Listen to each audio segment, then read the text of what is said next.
Mercado Libre los compró a ustedes. De forma indirecta. El Mercado Libre es una de las empresas de mayor valor en América Latina. Sí. eBay, en lugar de invertir con nosotros, ellos invirtieron en Mercado Libre y efectivamente pasé de startup a la cúspide relativa a esa edad además. Y de ahí nuevamente a la realidad, ¿no? La mayoría de los emprendimientos que yo he hecho en mi vida me han ido mal. Si tú me dijeras ahora, apuesta en un emprendedor, mi primera pregunta sería, ¿cuántas veces has fracasado? Y mientras más veces has fracasado, más posible es que yo invierta en ese emprendedor. Pero si tú ves capacidad de aprendizaje, para mí, mientras más fracasos, mejor.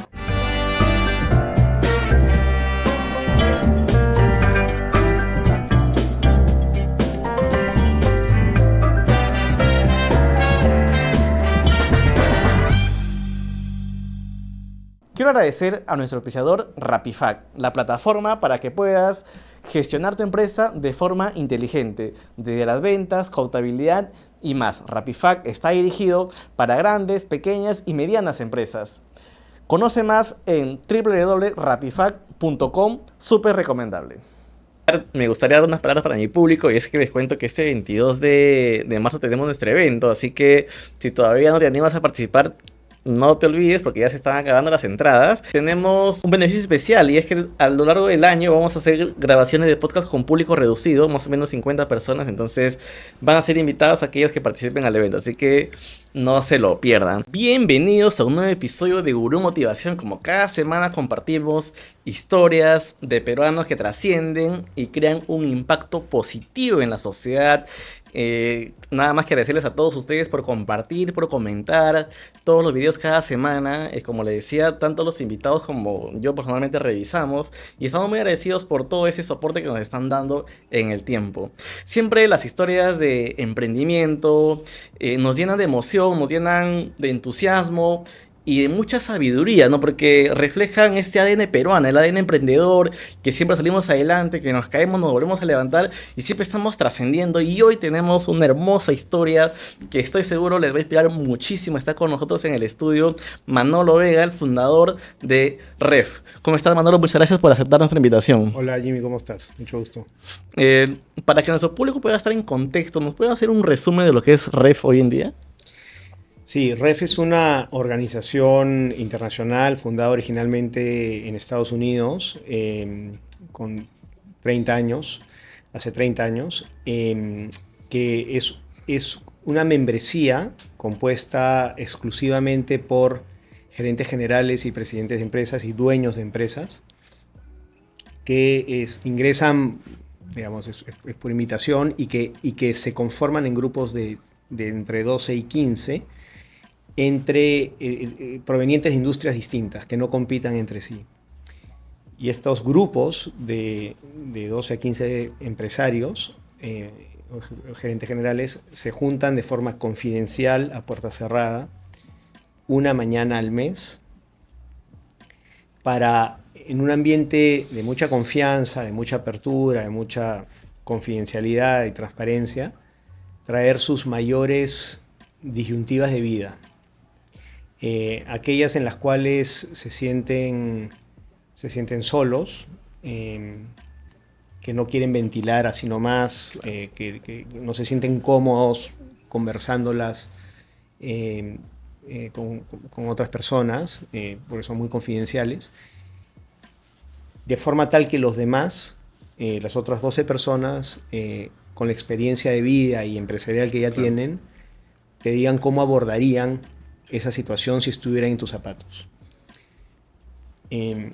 Esas disyuntivas que estas personas traen a veces son, o sea, lo que no los deja dormir, a veces es un tema relacionado a su empresa o a veces es un tema hasta personal, ¿no?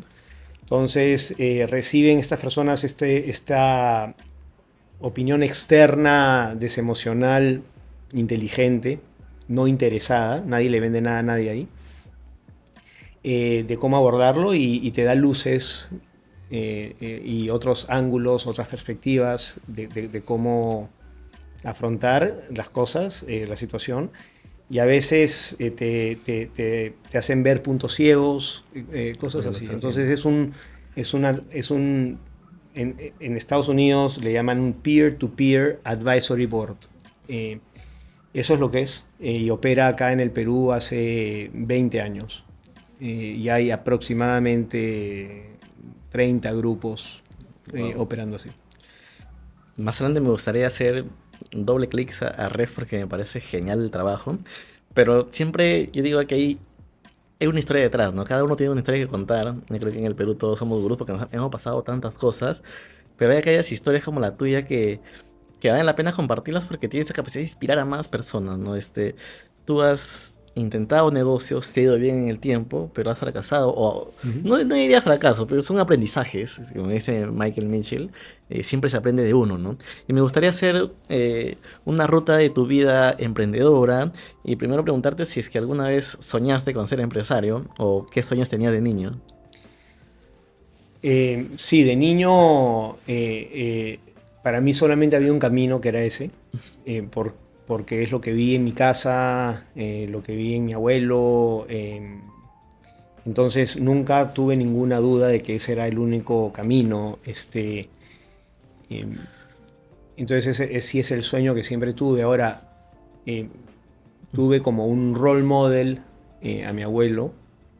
eh, y es algo que sí, por ahí siempre supe que iba a ir. ¿Y cómo fueron tus primeros emprendimientos? ¿Cómo fuiste abriéndote camino en Sí. esos?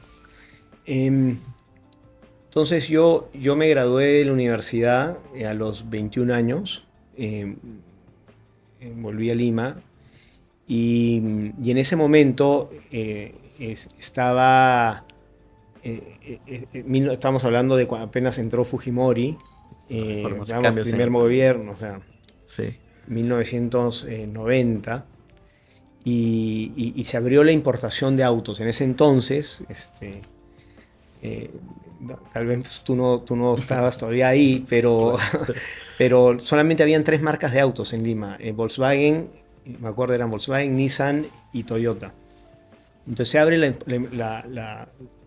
la importación de autos y empezaron a entrar todas estas marcas. Entonces mi primer negocio fue tomar la marca más, de lo que decidí es voy a tomar la marca más de que tiene autos más económicos en Estados Unidos y es lo que hice. Entonces tomé la representación de una marca que en ese entonces se llamaba Yugo, que era por Yugoslavia. Yugoslavia era un Claro, país que ya no existe. sí. Y, y con eso arranqué. Me lancé un poquito a la piscina, porque como uno siempre hace cuando es emprendedor, te lanzas a la piscina Claro, eh, y con mucho optimismo y, ¿no? De forma muy inconsciente, porque no sabes todo lo que te claro. espera, todo lo que te depara, todas las dificultades que vas a pasar, pero en fin. Y me lancé en eso, le pedí a mi familia el capital necesario, porque para representar una marca necesitas un Claro, para poder capital, necesitas abrir. hacer una compra inicial. eh, y básicamente tomaron la gran parte de la participación de la empresa. Yo me quedé con una parte pequeña a cambio de hacer el trabajo, ¿no? Claro.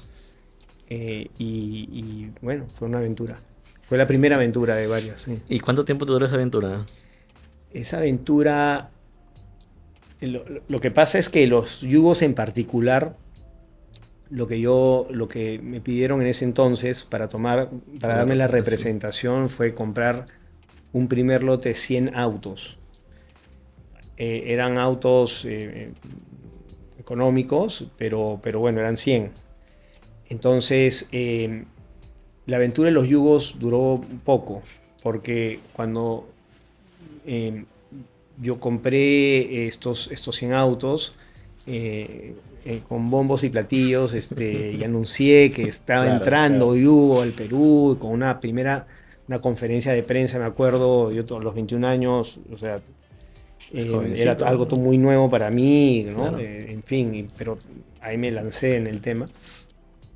Eh, Compro los carros y están en camino a Lima, en el buque. Toma como un mes a que lleguen a Lima. Y, y estalla la guerra de Bosnia-Herzegovina, Sí. en ese entonces, una guerra civil muy, muy dura en Yugoslavia, que termina en Yugoslavia desapareciendo y se parte, se quiebra el país. Y en esa guerra bombardean la fábrica de Yugo. Entonces, mientras que los autos venían camino a Lima, ya no había fábrica y yo tenía que vender 100 autos. Con una marca que ya no existía. Entonces fue un primer golpe con la realidad de una primera crisis complicada. No estaba preparado ni emocionalmente ni financieramente para enfrentar algo así. Entonces, el tema de los yugos, finalmente, bueno, la historia es larga, pero me tuve que ir a comprar repuestos a distintos países, me estoqué mucho de repuestos y al final los terminé vendiendo en un año, 2, me demoré, pero los vendí. Y vendí con los lotes de repuestos, todo. Pero entonces ahí acabó eso y tuve que reinventarme, tuve que pivotear mi estrategia y es lo que toca hacer. O sea, uno como empresario, tú te lanzas con un plan. Claro. Yo nunca he visto que el plan de un empresario funcione tal como lo anticipó. Previsto, ¿no? No, Claro. eso casi no existe. Porque es imposible de prever todas las variables, todo lo que puede ocurrir. Tú no controlas esas variables. O sea. Obviamente tienes que tener un plan, pero entonces la clave, en mi opinión, por mi experiencia, para un empresario es su capacidad de pivotear, de ser versátil. Claro. Entonces tú apuestas, el empresario que es más capaz, más versátil de pivotear, es el que gana. Y de hecho en Estados Unidos, en Silicon Valley, los grandes fondos de inversión, cuando evalúan una oportunidad de inversión en un emprendedor, eso es lo que están mirando. O sea, no es una apuesta tanto en el plan de negocios, sino en el emprendedor y su capacidad para poder pivotear, para poder acomodarse y reinventarse en el camino. Eso es lo que ellos buscan. Que nadie te prepara. Muchos de ustedes me han preguntado cuál ha sido tu principal aprendizaje después de entrevistar a tantos empresarios exitosos que han pasado en nuestro podcast. Son muchos, la verdad, pero uno de ellos se me ha quedado siempre en la mente, que es: sueña en grande siempre. Y en esa línea un poco, cuando creamos el podcast, lo que decíamos es: vamos a llevar estas historias a millones de peruanos, pero también vamos a hacer eventos presenciales para darle rostro a nuestra comunidad. Un año después ya podemos hacerlo, y es por eso que este 22 de marzo tendremos el Gurú High Experience, un evento presencial para conectar entre todos ustedes y reunirnos en torno al aprendizaje y esas ganas de crecer y seguir siempre siendo mejores. Tendremos masterclass en vivo, tendremos también grabación de nuevos episodios del podcast, así que va a estar hermoso. Nos hemos puesto una meta de reunir a 800 seguidores del podcast. Ojalá podamos lograrlos. Aprovecha para inscribirte, estamos con un 20% de descuento en la página web que sale aquí abajo. Nos vemos este 22 de marzo. Te prepara para, o sea, yo creo que la realidad del mercado es el que define casi todo, ¿no? Entonces tú puedes tener un buen plan, puedes ser muy chancón y todo lo demás, pero al primer golpe a veces muchos ya no quieren intentar de nuevo. Difícil levantarse. O sea, es totalmente. Y hay distintos... Las personas tenemos distintos tipos de inteligencias, ¿no? Entonces, muchas veces hay personas que tienen una inteligencia académica notable, claro. Pero eso no significa tener las capacidades de pivotear. Pero por otro lado, tienes que tener también suficiente inteligencia como para darte cuenta que tienes que pivotear y hacia dónde tienes que pivotear. Entonces, pero es una inteligencia un poco distinta. Sí, no te prepara nadie, es un tema de iniciativa, de tener mucha iniciativa, de resiliencia al final. Claro. Resiliencia e iniciativa y darte cuenta en qué momento, porque no es tan fácil saber en qué momento hay que seguir peleándola y en qué momento hay que cambiar. Esa es muy difícil porque es difícil de preverlo, de saber. Si cambias muy rápido, tu estrategia no da suficiente tiempo para que esa primera iniciativa madure. Y si te demoras mucho y sigues terco, Claro, tampoco. Y es un camino muy delgado de repente, ¿no? No, Que tiene que hacer y uno, no sé, si la sensibilidad, es un tema de intuición, o qué factores definen eso, o sea, Pero la intuición la ganas con los aprendizajes y los errores. Sí, sí, sí. Yo he hecho emprendimientos y me ha ido mal muchísimas veces. No una, dos, sino muchas. La mayoría de los emprendimientos que yo he hecho en mi vida me han ido mal. Pero cada vez que, o sea, si tú me dijeras ahora apuesta en un emprendedor, mi primera pregunta sería ¿cuántas veces has fracasado? Y mientras más veces has fracasado, más posible es que yo invierta en ese emprendedor. Si es que veo capacidad de aprendizaje. Claro. Porque puedes fracasar, pero si no aprendes nada, sí, ahí ya tenemos otro problema, ¿no? Sí. Pero si tú ves capacidad de aprendizaje, para mí, mientras más fracasos, mejor. Eso sí.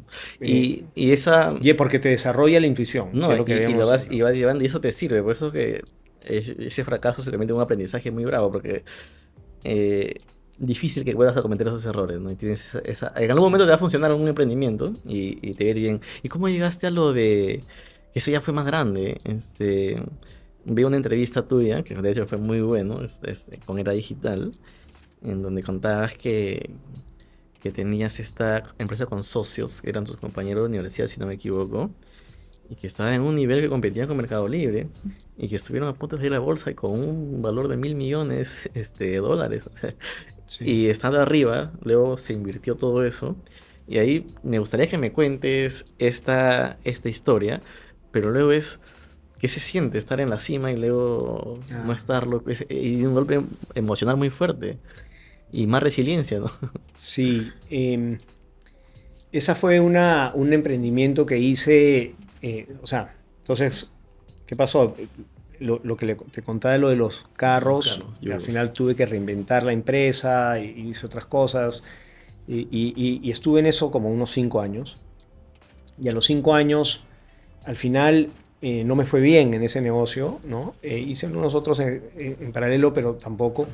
Y lo que yo decidí en ese momento es que había que yo tenía que regresar a estudiar administración de empresas, porque yo estudié economía, y aprender un poco más, porque me necesitaba prepararme más. Y necesitaba un cambio de aire después de haber estado 5 años trabajando muchísimo y golpeándome varias veces contra las paredes, ¿no? Entonces a veces uno necesita salir un poquito del ring para poder volver a entrar. Entonces me fui a hacer un MBA, un máster en administración de empresas, y después de eso estuve 2 años, estuve afuera 2 años, y después volví, y no volví, sino que después de eso efectivamente hice un nuevo emprendimiento con estos amigos de compañeros de clase. Amigos que eran entrañables porque habíamos estado, era como que salíamos siempre, nos veíamos todos los días, en fin, muy cercanos. Pero la particularidad era de que cada uno venía de un país distinto, entonces eso era interesante. Éramos 4. Yeah. Y en ese momento estaba saliendo todo el tema de Internet, la ola 1.0 de Internet. ¿Fin de los 90? Esto estamos hablando, sí, 99. El famoso .com. Sí, estaban saliendo todos los .coms, Yahoo, eBay, toda esta gente. Claro. No sabías cuál iba a funcionar, pero sabías. Entonces nosotros decidimos replicar el modelo de eBay en América Latina. que es subastas online, que es un e-commerce, pero con la modalidad de subastas online. Claro. Hicimos esta empresa que se llamaba derremate.com, que además, pero lo que no sabíamos es que, no sabíamos en ese momento, pero rápidamente después supimos, es que había otro grupo de chicos de la misma edad graduándose, graduándose en simultáneo con nosotros, pero de otra universidad, Igual en Estados Unidos. las dos en Estados Unidos. Nosotros estábamos en Harvard y ellos estaban en Stanford. Entonces había mucha, además, rivalidad entre esas dos universidades. Y ellos estaban haciendo lo mismo, con el mismo plan de replicar eBay en Estados Unidos, perdón, eBay en América Latina, pero el grupo Stanford. Y lanzamos los dos en simultáneo la empresa. Ellos Mercado Libre y nosotros Derremate. Y fue muy interesante estar en ese mundo de la tecnología.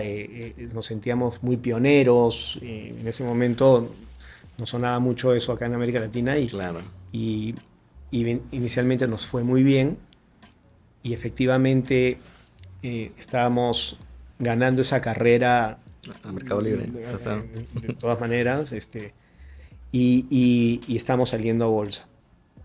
Y vamos a salir a bolsa en Nasdaq en Estados Unidos, efectivamente una evaluación como la que mencionas, y nos sentíamos los reyes, Claro. del universo, no del mundo, sino del El ego estaba bien alto. El ego estaba altísimo, en fin, algo iba a pasar. ¿Cuántos eran? ¿Cuántos socios eran? ¿Cuántos fundadores? Éramos 4. Cuatro. 4 socios y algunos más minoritarios, Claro, pero los principales éramos. Y íbamos a salir a 3 semanas de salir y vino hubo una caída muy fuerte en la bolsa, sobre todo en empresas de tecnología, semanas antes que salgamos.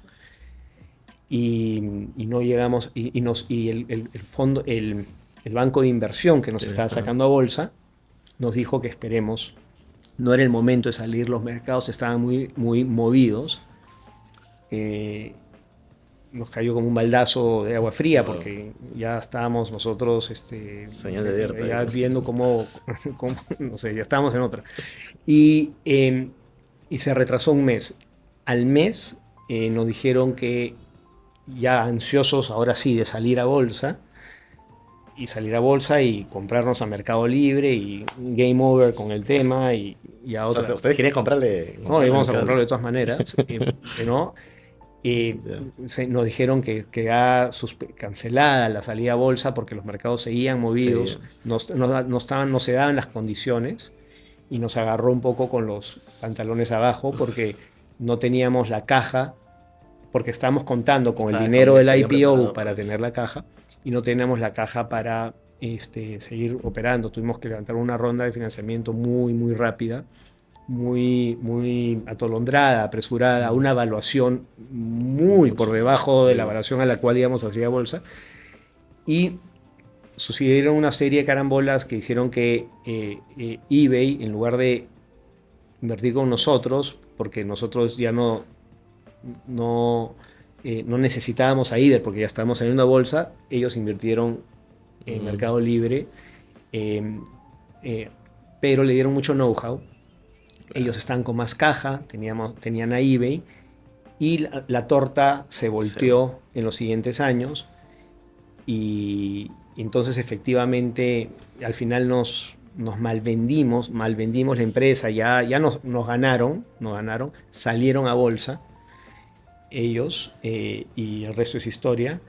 Y efectivamente pasé con mis amigos, con mis socios, amigos, de startup a la cúspide relativa a esa edad además, y de ahí nuevamente a la realidad, ¿no? ¿Cuántos años tenías? Yo tenía, estábamos en 30 años, 29, 30 años, por ahí, sí.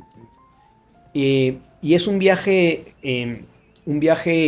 bien interesante, o sea, pasar más Claro, alto y luego caer, es muy interesante porque yo creo que a las personas se les conoce de verdad en ese cuando las momento. cosas van eh, muy, muy bien o muy, muy mal, ¿no? Em, entonces saca los colores de la gente y en una y cuando es un grupo de cuatro o de cinco, ¿no? eh, las dinámicas son muy Claro. interesantes. Y una de las cosas de las cuales yo me siento más orgulloso y creo que ellos también es la forma como efectivamente navegamos esa montaña rusa Sí. eh, y, la, y- y hoy somos Amigos, muy amigos, a todos les ha ido espectacularmente bien, cada uno en lo suyo, porque estamos hablando que esto ocurrió hace claro. 20 años, 22 años, no sé, por ahí, 25 años. Entonces, cada uno emprendió por su lado y nos vemos muy seguido, tenemos unas llamadas cada 2, 3 semanas donde Ahí sigue la amistad muy fuerte, qué nos chévere. vemos todos los Claro, el años, aprendizaje que... increíble, hemos hecho más cosas juntos después, entonces son amistades de toda la vida, ¿no? Y solo una pregunta ahí para cerrar la historia, es que para los que no sepan, porque eso sucedió hace mucho tiempo, Mercado Libre los compró a ustedes. ¿O De cómo forma fue eso? indirecta, de forma indirecta, y Mercado Libre para los que no saben, no sé si es pero es una de las empresas de mayor valor en América Sí, sí, Latina, sí, claro. cotiza en Nasdaq, vale más que eBay, que era la empresa que replicamos, es un éxito rotundo, eh, y al final sí hubo se dio algo como lo que dices, efectivamente. Son muy fuertes en Brasil. Tienen mercado En brasileño. Brasil, Sí, en América Latina es muy es una fuertes. súper, súper empresa, muy bien manejada, etcétera, ¿no? Sí. Y eso a ver, es tu viaje, ¿no? A ver, tienes de los carros, de los 5 años no te fue como esperabas. Sí.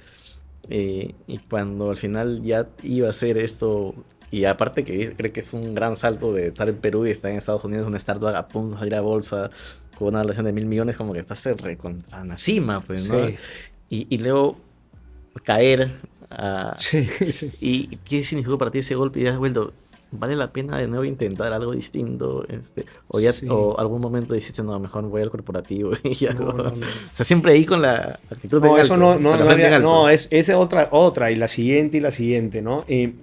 Luego emprendiste de nuevo. Otro. Sí, sí, sí, sí. ¿Sabes qué pasa también? Que a medida que tú haces cosas y tú en el camino conoces gente muy interesante, haces muchas conexiones, te llenas de ideas de ideas y de iniciativas que ya estás metido en el remolino. Claro. Y ahora, ¿cuál es la siguiente? Y de ahí la siguiente y de ahí la siguiente. Eh, entonces, definitivamente era ahora la siguiente. De hecho, nos quedamos, los socios, estamos viviendo en Miami en ese momento. Y nos quedamos en Miami un año viendo a ver qué hacer Que, juntos otra vez, ¿no? Y de ahí salió OLX, que es que es la otra empresa en la cual sí. nos involucramos. Entonces, uno tiene que, al menos, no sé si uno tiene que, pero en mi experiencia era, ahora vamos a la siguiente, pero no necesariamente lo hicimos juntos. Claro, por ejemplo. Algunas cosas sí, por ejemplo, con uno de ellos hicimos la cadena de Gold's Gyms en Venezuela, con el venezolano, que es muy amigo mío. Con otros hemos hecho otras inversiones. Pero luego ya cada uno su negocio principal lo emprendió por su Por su cuenta, lado. incluyéndome a mí, ¿no? O sea, Claro. yo también hice otras cosas. Pero lo que yo hice después, que es lo de Ref, eh, se inspiró mucho en lo que yo había hecho antes y los amigos que hice yo en las oficinas que teníamos por las empresas de internet en toda América Latina son las personas que después me acompañaron en Es el una siguiente buena red. emprendimiento.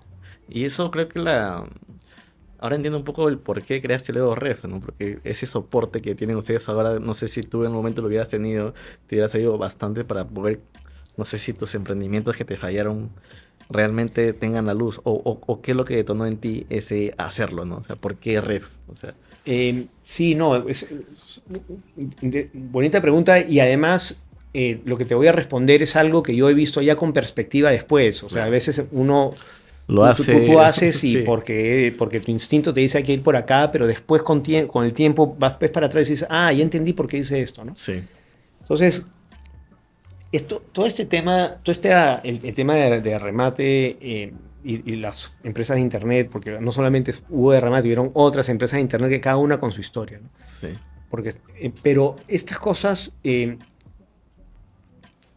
lo que nos pasó con de remate y Mercado Libre fue el resultado de egos y de cosas que no tenían que estar donde estaban, pero de algunas malas decisiones que tomamos. Y yo cuando termino lo de remate, no, me voy a hacer un programa un executive program, un programa de 4 o 5 días donde había estudiado, ¿no? Me regresé a Harvard y era un programa de emprendedurismo y demás. Y ahí empiezo a ver cómo estos errores nos habían costado tan caro, ¿no? Y luego cuando escucho de este modelo en el cual la existencia de REF, que en ese momento se llamaba Renaissance Executive Forums, y que se arman grupos de empresarios que se juntan a puerta cerrada para ver cómo se ayudan a encarar ciertas decisiones y poder tomar mejores decisiones y ayudarte a alcanzar tu siguiente nivel. Resonó mucho porque estaba todavía muy sensible sí, claro, los claro, errores claro. que había Sí, cometido y lo que me habían costado. sí, Entonces hice clic muy rápido y empecé y quise conocer más. Conocí a los fundadores, eran unos señores en San Diego, en California, del tema, y lo que me dijeron me sonó. Yo lo que me decía es, si yo hubiera tenido un grupo como este, claro. tal vez estaría en otro lugar. La cosa ya ¿No? sí Ahora, distinta. qué interesante y cómo funciona. Lo tenían de una manera distinta a lo que la tenemos hoy. Hemos evolucionado mucho toda la metodología, ¿no? Pero tenían una semilla muy interesante, Claro. ¿no? Y estaban solamente en Estados Unidos y yo les propuse traer el modelo a América Latina, primero en el Perú y si sujeto a ciertos hitos, expandirlo. Claro. Confiaron en mí y yo ya tenía a las personas que iban a abrir esto en todos los países, que Tenía eran buena gente con red. la que estaban Claro. amigos míos. Y a mí, dicho sea de paso, siempre me ha gustado hacer negocios con amigos, ¿no? Porque quiero pasarla bien. O sea, o sea, me divierte estar con amigos, en fin, a mí me divierte mucho hacer empresa y creo que tiene que ser divertido, tiene que ser retador, Para que valga la divertido, es todo pena. un tema, pero también hay que pasarla bien, ¿no? Entonces, Sí, siempre he tenido esa tendencia de hacerlo con amigos. Entonces muchas de estas personas se saltaron a esta oportunidad después. Pero si no hubiera pasado por lo de remate, de repente hubiera escuchado el modelo y no te y hubiera se hubiera resonado. pasado por ahí como que escucha de otros modelos, entonces Sí, estaba sensible el tema. Entonces yo le debo el éxito relativo que puede haber tenido con lo de Ref, se lo debo al no éxito que tuve en esta y otros emprendimientos, y así pasan las cosas, ¿no? Entonces, terminé en lo de Ref, me acuerdo que cuando vine al Perú con esta idea, hablé con algunos amigos y me dijeron, no, eso no no va a funcionó. funcionar acá. O sea, acá la gente no se abre, es muy recelosa de su información, tiene mucho miedo que le compitan. Eso Claro, funciona en Estados Unidos, pero acá acá no. no. ¿Para qué voy a yo pagar por estar en un grupo si ya tengo mis amigos? Igual lo lancé y la gente se dio cuenta que era otra cosa, ¿no? El Que valor. claro, con los amigos no tengo estas conversaciones, con los amigos no le traigo estos temas porque pasa si después se entera la esposa de no sé quién? Y ya se comete entonces, o ni siquiera se da el espacio para yo realmente entrar a este nivel de profundidad, de contextual, en esta decisión que estoy tomando, y funcionó, y luego se expandió, ¿no? Y ahí, bueno, ya tienes como 20 años. En esto, en Ref, tengo, 20 años el año pasado, cumplí 20 años en esto. Y hace 5 años ya, estos señores, estos dos señores que eran los fundadores de la empresa en Estados Unidos, me llamaron un día y me dijeron que habían recibido una oferta de compra de una empresa media en Estados Unidos y que iban a vender la operación de Estados Unidos, esta empresa de media, y que de ahora en adelante iba a tener que conversar ya no con ellos, sino con John Smith, el comprador, el ejecutivo de esta empresa de media. Y ahí es cuando les hizo una oferta de compra, igualé la oferta de esta empresa de media. Y ustedes compraron y compré la empresa de Estados Unidos. Entonces se convirtió de Estados Unidos para el mundo, se convirtió del Perú para el mundo. Del Perú para el mundo, y qué potente. Perú para el mundo. Sí. ¿En cuántos países están? Estamos como en 25 o 26 países. Y en ese proceso de crecimiento, bueno, ahora yo por converso con Michael, sé que trabajan ustedes bastante la parte de la persona, la vulnerabilidad y todo lo demás, el ego, que creo que es importante cuando uno va creciendo, ¿no? Pero no te venían algunos fantasmitas de nuevo de estar de arriba y dice, ¿cómo lo has ido manejando eso? Decía, pero ¿qué pasaría si en un momento esto puede fallar? O hay gente de acá ya donde me equivoco, así que voy avanzo. Es un proceso igual, ¿no? Sí. Lo que ocurre es que lo que yo he observado, he visto, es que las personas cometemos los mayores errores que cometemos, muchas veces están asociados a toma de decisiones donde tenemos, hay mucha carga emocional. Las decisiones más importantes tienen una consecuencia relevante en tu empresa, en tu vida. Y como hay mucha carga emocional, porque hay mucho en juego, tiempo o dinero, cuando hay mucho en juego, tú no, cuando estás en ese momento, tú no tienes el parabrisas bien claro, porque no puedes ver con objetividad, porque estás muy metido en él, ¿no? No sé si tú juegas ajedrez. ¿Tú juegas ajedrez? Sí. Hay el síndrome del tercer jugador de ajedrez, que es cuando tú ves a dos personas jugando ajedrez y tú desde afuera no estás involucrado en el partido, pero ves jugadas que no te... Claro. Ya, eso es lo que ocurre, ¿no?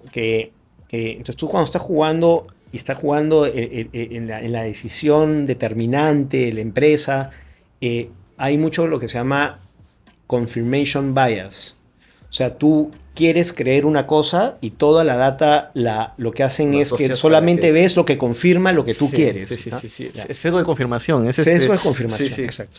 Entonces, hay toda una serie de elementos como el sesgo de confirmación y muchos otros más que lo que hacen es que por tu nerviosismo y por tu premura o por algo, tú no tomas una decisión realmente objetiva que hubiera tomado el tercer jugador de ajedrez, ¿ya?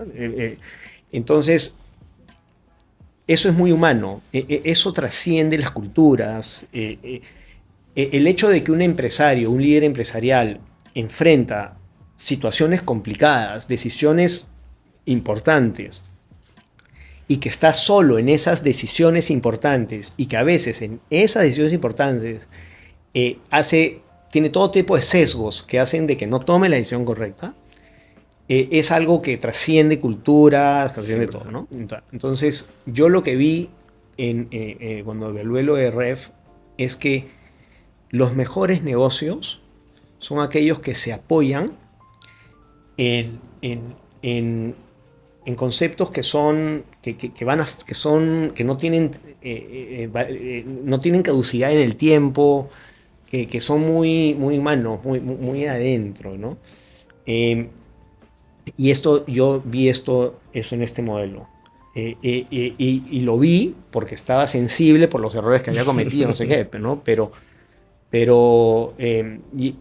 Y es por eso de que está en tantos países, porque yo hablo, ahora estamos, por ejemplo, abriendo en París, ¿no?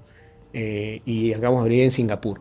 Entonces tú irás a Wow. Singapur y París, que tienen que ver con América Latina, un poco, sí, pero el, cuando hablas con el empresario en París, el Sí. CEO en París y en Singapur, estamos hablando de lo mismo. O sea, las decisiones, el círculo de confianza, pero claro, un círculo de confianza con personas con experiencia relevante, empresarial y Claro, personal, sí.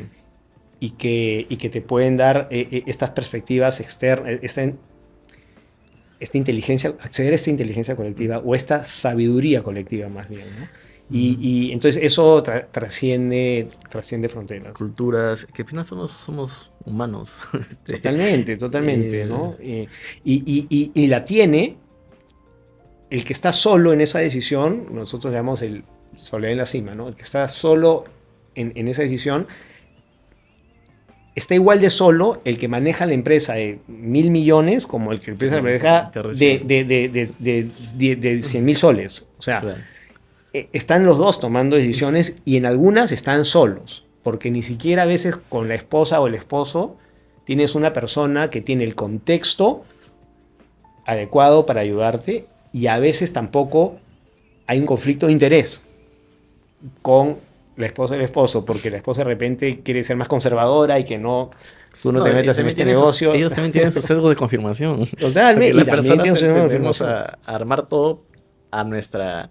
Y yo leí el sesgo de confirmación en la influencia social, porque hay muchas personas que a veces uno ve fake news o narrativas que a veces son falsas pero refuerzan lo que tú crees. Entonces lo asocias a creerlo, ¿no? A creer eso, pero no es verdad, pero lo trata de encajar lo que sea. Sí, como sea. Y pasa en todo, pasa en la política, pasa en la economía, pasa en los negocios, pasa en todos lados. Entonces, por eso es que cuando hablamos, tú decías antes, pero hablé con Michael y hablan muchas cosas de personales y no sé qué, porque claro, porque las decisiones, número uno, que lo que te quita el sueño no siempre es en la empresa, ¿no? Sí. Y al final lo que nosotros buscamos es generar líderes más conscientes, eh, y conscientes de saber lo que quieres, cuáles son tus fortalezas, tus debilidades, puntos conscientes, y luego ayudarte a alcanzar ese siguiente nivel, ¿no? Y lo que te atoya muchas veces está relacionado a puntos ciegos, a paradigmas personales, y que el ego te ayuda a anular, te ayuda a tener. O sea, esos puntos ciegos. Y bien O sea, fuerte, porque ¿no? el ego. Es bien fuerte. ¿Qué hace el ego? El ego no te evita ser vulnerable. Y al no ser vulnerable, no te muestras. Y al no mostrarte, la gente no te lee bien, entonces no te ayuda, no te da feedback, porque no te lee, Mm, ¿no? Y más, si tienes mucho ego, te sientes muy encima, la gente dice, con este no, mejor no le digo te, nada, qué miedo, te ¿no? separa, te rechaza. Te O sea, sí, rechazan, ¿no? sí, sí, sí. Entonces muchos tomamos decisiones sin ese feedback que, que- que no... Por eso es que en el colegio, cuando tú eres chico, todo el mundo hasta bullying te hacen, pero todo eso es feedback. Todo eso es feedback, que ya cuando uno llega a estas posiciones de ser gerente general de una corporación, una empresa grande, no sé qué, te aíslas. Y la gente a veces no te... El número uno ni siquiera sabe lo que está pasando contigo. Claro. En O fin, piensas que, es otro piensa tema. que o te asumen como perfecto, ¿no? Pero resulta que detrás hay todo un tumulto. Sí. Sí, y una consulta. O sea, si volvieras a tener 20 años, ¿no? ¿Qué harías diferente? ¿O harías todo igual? En base a todo lo que has aprendido, obviamente. O sea, Una respuesta es que haría todo igual porque como me equivoqué, aprendí, como aprendí, ya tomé mejores decisiones, ¿no? Pero esa es... em, o sea, yo lo que pienso, Jimmy, es que uno cuando tiene 20 años, en sus 20, uno tiene que, que tirar cañas por todos lados, hacer muchas cosas, tener distintos tipos de experiencias. Es el momento para probar y ver qué te jale el ojo, qué te Para gusta, qué no te gusta, equivocarse. te equivocas.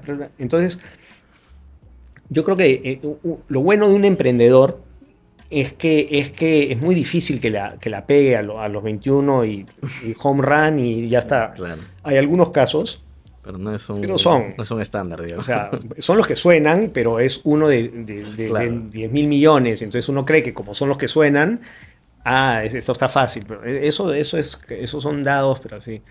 Siempre hay alguien que se sacó la tinga, pero Claro. es uno de cuantos, ¿no?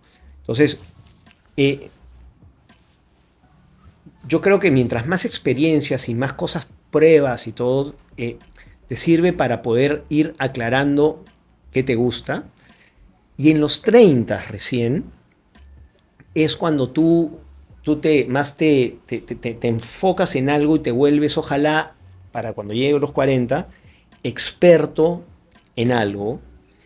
Y recién, creo yo, en la mayoría de casos, cuando eres experto y conoces profundamente algo, una profesión, un negocio, un sector, cuando en los 40 recién es cuando monetizas, es cuando capturas el valor porque conoces mucho más que los demás y sabes, y ya desarrollaste el instinto y sabes cómo jugar tus cartas. Entonces los 40 monetizas, pero en los 50 es cuando realmente monetizas. ¿Entiendes? Pero entonces, y ojalá que en los 50 ya empiezas a armar un equipo que haga que esto monetice sin que tú estés encima. Porque si no vas a entregarte de nuevo a 60, 76 ¿Qué es ahí. lo que le pasó a mi abuelo? Mi abuelo que fue un gran modelo para mí, le fue muy bien y demás, súper trabajador, 100 puntos en muchos aspectos.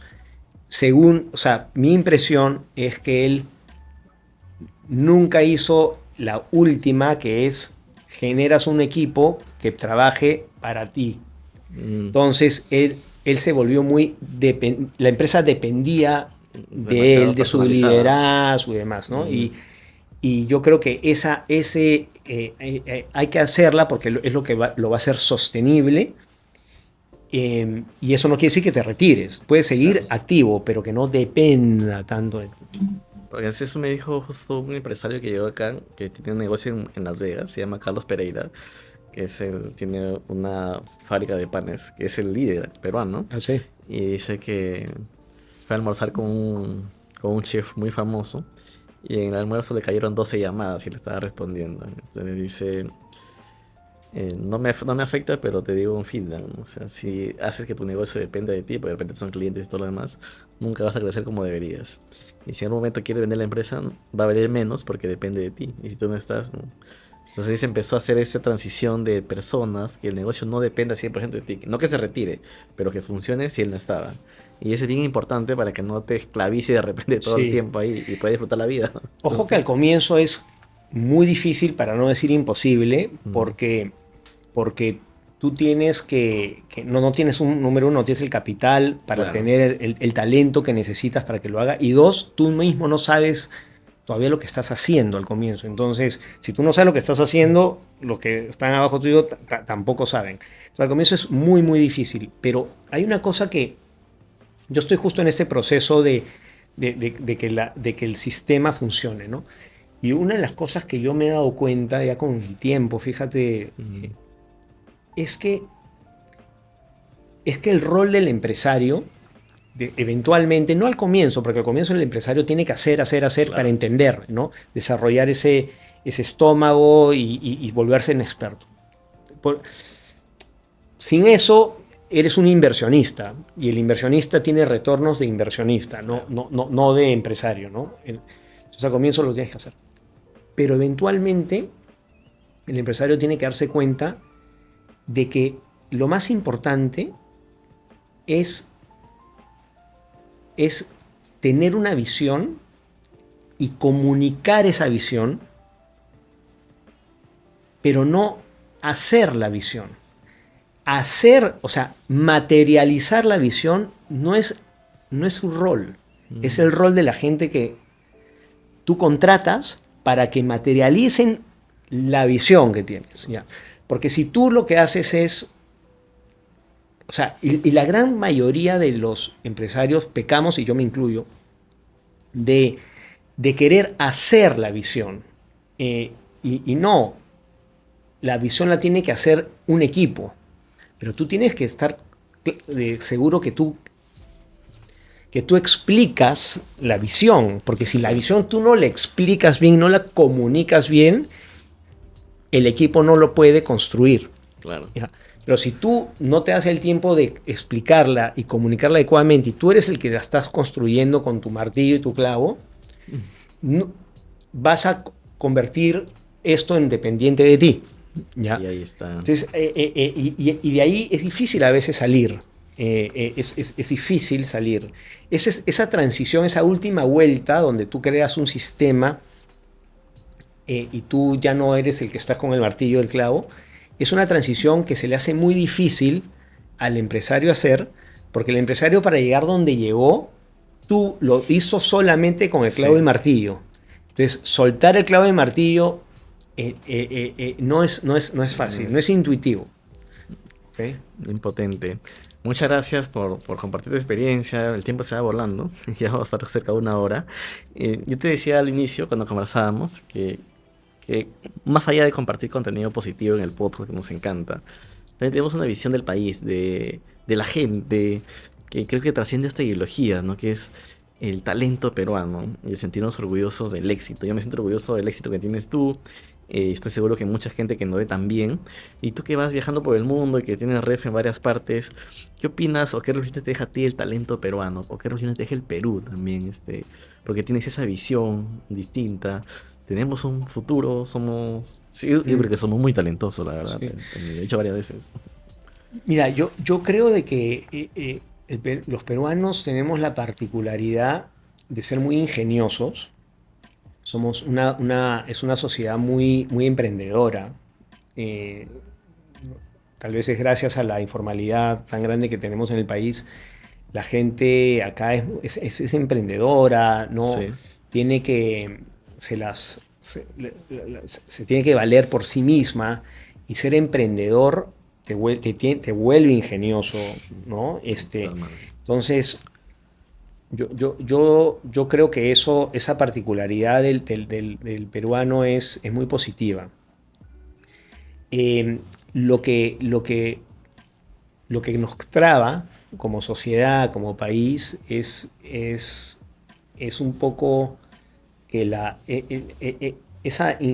eso ingenioso a veces se lleva a el vivo, ¿no? El vivo, el que corta camino, el que no sigue la regla, ¿no? Y ahí eso es lo que nos mete cabe, creo yo, ¿no? Porque eso te puede llevar ya puede llegar a corrupción, puede llegar a lo fácil, esa ingeniosidad, ¿no? Ingeniosidad, no sé si es una palabra, pero va por ahí. Entonces, yo soy muy... Sí creo de que este país lleno de emprendedores tiene un gran potencial. Lo que falta, y bueno, se dice siempre, es una mejor formación técnica, pero también de valores. Valores, ¿no? creo, ¿eh? Sí. De valores y de mirada un poco más a largo plazo, porque yo siempre insisto, o sea, la gente que corta camino, o sea, la cortada de camino y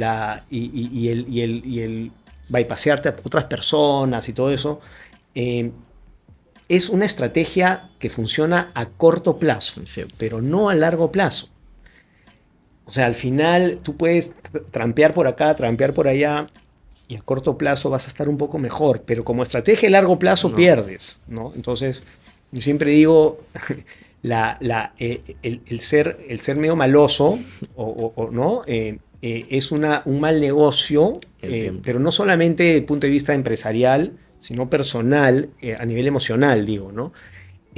Así como ser medio maloso es una estrategia que te puede rendir a corto plazo, pero no a largo plazo no, emocionalmente, igual en la forma como manejan los negocios. Entonces, si de alguna manera podríamos impregnar en la sociedad, hacer que la gente entienda de lo que conviene a corto y a largo plazo, que es distinto, y pueda la gente tomar esa conciencia, creo que todo ese ímpetu y ese ingenio emprendedor lo podemos volcar hacia algo más positivo. Concuerdo contigo 100%. Yo creo que en todos lados se ven, en los negocios, pero también se ven en los gobiernos, por ejemplo, las municipalidades y todo eso. Las obras que quieren hacer es a cortísimo plazo porque ellos lo quieren ver para ellos el resultado, ¿no? No hay una visión de largo plazo como país.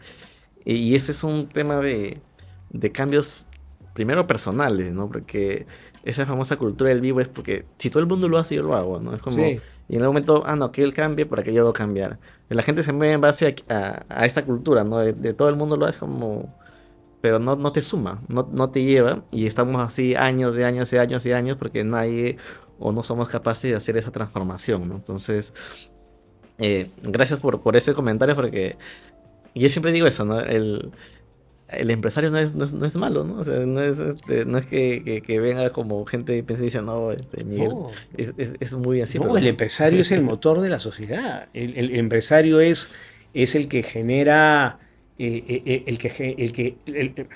que pasa es que desde su base, el empresario lo que busca es solucionar un problema, hay una demanda de algo, soluciona un problema, y mientras que soluciona el problema, genera empleo, genera riqueza, genera impuestos, o sea, es el motor de la sociedad. Lo que pasa es que cuando ese empresario es muy inconsciente y juega al corto plazo y corta camino, eventualmente, la mayoría de veces se va a chocar, ¿no? Entonces, pero... es lo que nos toca. Nada, muchas gracias por acompañarnos, por contar tu historia. Estoy seguro que es muy inspiradora, y esa es por la apertura. A veces no solemos contar los fracasos, sino solo los éxitos, pero resulta que detrás de eso hay trabajo, hay tiempo, porque muchas personas quieren rápido, ¿no? Es como que emprendo y al mes, 2 meses quiero que me vaya bien, si no he fracasado. Y no es así, ¿no? Se cosecha en el tiempo. Le digo una cosa, la generación de valor real se da cuando eres tan experto en algo, eres el mejor en algo, y esa expertise solamente se gana con fracasos y con tiempo. O sea, es difícil ganarlo así. Hay por ahí algún caso, pero es rarísimo. No es teórico, ¿no? No, es con tiempo y prueba y error, y con tiempo y con persistencia. Mientras que no seas realmente el mejor en algo, no vas a poder monetizarlo es bien difícil. De forma importante. Listo. Un mensaje final que nos quiera dejar a nuestra querida audiencia que nos ve de todo el Perú. Me comentas que tu audiencia es principalmente emprendedores. Sí. Y solamente, a ver, hay que seguir adelante, hay que seguir peleándola, hay que volverse experto en algo. Jueguen el juego de largo plazo. Las personas que son confiables, que son rectas, que cumplen su palabra, en fin. Esas personas son las personas con las cuales la gente eventualmente quiere hacer más negocio, se quiere asociar más. Ese es el camino. Difícil, es fácil decirlo, al final esto es una selva, y claro, tú lo dices ahí porque ya estás ahí, pero mira la selva cómo es. Sí, pero ojo que el ser confiable, tener palabra, no necesariamente es ser Monse, o sea, no es ser lento, no. A veces tú puedes ser recontra eficiente, súper rápido, súper eficaz, súper versátil, pero no es excluyente, haciendo las cosas bien. Pero no es excluyente, digo. No son excluyentes, ¿no? Claro. Hay esta asociación de que si cumples las reglas, si eres recto, ya eres muy lento, no vas a sobrevivir. No. Con un poquito de ingenio puedes hacerla bien. Sí. Muchas gracias. Ok. Muchas gracias a todos ustedes por vernos. No olviden que este 22 de marzo estamos en nuestro Gurú High Experience, un evento presencial para poder conectar con todos ustedes. Gracias a los que ya se han inscrito y a los que están pensándolo. Mira, el mejor regalo es uno mismo, así que es una mañana llena de aprendizaje. Vamos a tener los masterclass, que son 1 hora con estrategia de crecimiento, de cómo llevar tu negocio al siguiente lado. Y vamos a grabar por primera vez en el Perú podcast en vivo, así que los esperamos. Y nuevamente gracias por todo su apoyo. Si te gustó este episodio, comenta y comparte. Nos vemos hasta la próxima oportunidad.